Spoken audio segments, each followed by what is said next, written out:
Hey class, this is Rachel Weems, and today I'm going to be talking to you about complexity theory. To begin, I'm going to go with a couple of facts about complexity theory. Complexity theory is the level of complexity of an organization. It is largely determined by the amount of horizontal, vertical, and spatial differentiation that exists. Complexity is often related to the size of an organization, but we know this isn't always true. A little bit of background information about complexity theory. Stuart Kauffman is the mastermind behind this theory. He did his research at Santa Fe Institute in New Mexico. He is the leading proponent of this theory, as said before. He's written a book about complexity itself. It's called At Home in the Universe: The Laws of Self-Organization and Complexity. He first received his medical degree at the University of California, and here he completed his residency in emergency medicine. He later found a passion for developmental genetics, and he received this degree at the University of Chicago.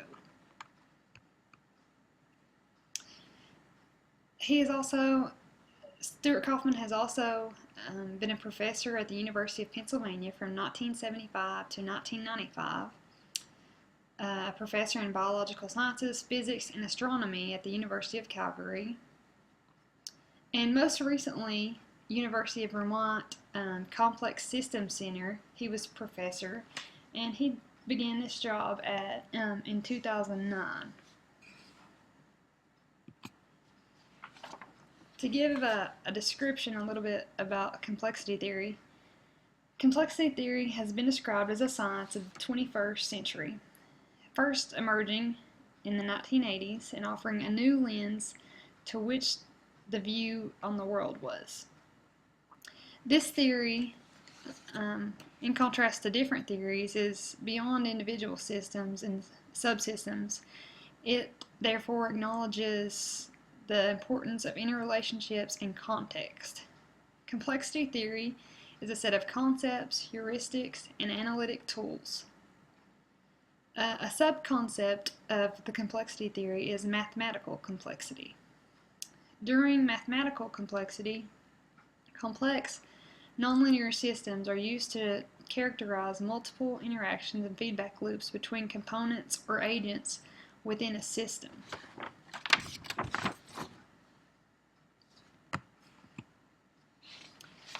A little bit more description. Complexity theory recognizes breaking a system into an integrated whole.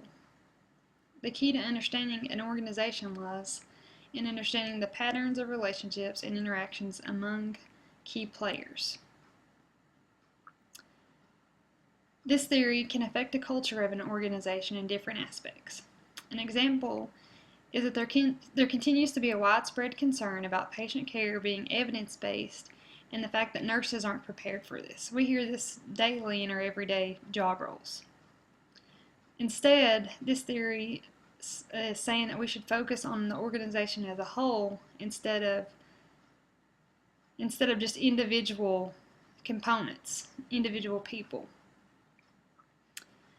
This would change the evidence-based practice and how this is implemented by nurses within the culture in terms of command and control, and its commitment to resourcing evidence-based practice.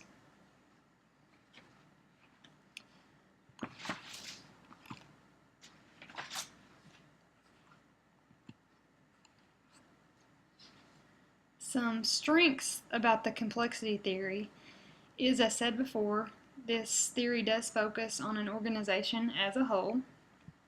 And also it can be used in various areas such as corporations, nursing, healthcare facilities, and educational facilities.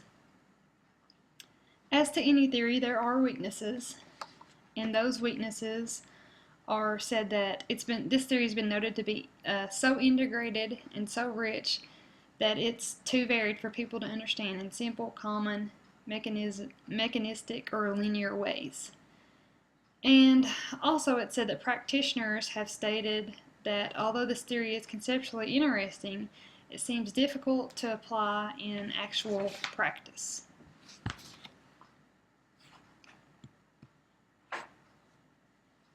Now, as far as applying this theory to nursing, nurses adapt to the changes in the healthcare system, which in turn is influenced by social, economic, and political forces. Embracing complexity theory will promote contemplation and hopefully deliberate activities to influence the multiple systems that impact healthcare and nurses.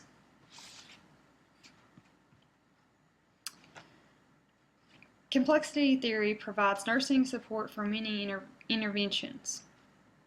Prevention is an important component of healthcare, but the effects are not readily quantifiable. An educational nursing activity may not have noticeable effects immediately, but it has potential of profound ramifications many years later. An example would be imagine the healing potential of influencing an individual not to smoke, eat more balanced meals, and maintain an exercise program to avoid obesity. These small interventions can have lifelong, enormous consequences.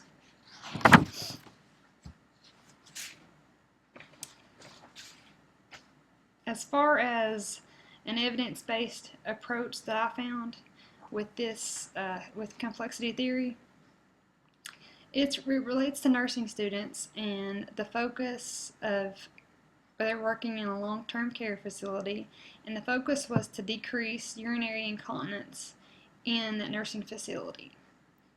The skills developed by the students included advanced physical assessments and diagnostic reasoning techniques, critical thinking, and appraisal of the scientific evidence for urinary incontinence management, as well as the ability to teach this to the nursing home individuals, the residents.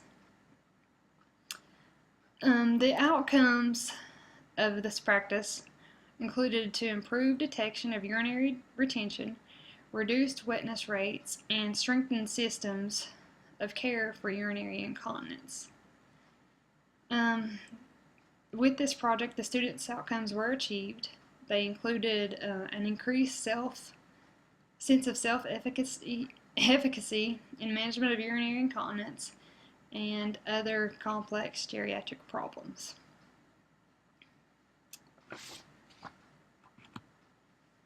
In conclusion, healthcare, we know, continues to be a challenging area and which is always needed to be further researched and developed.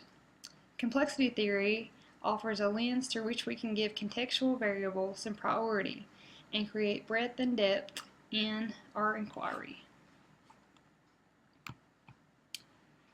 And my two thought-provoking questions are, do you feel that complexity theory would be beneficial in your work area?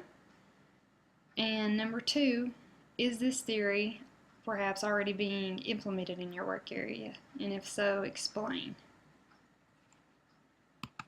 And here are my references. And thanks for watching.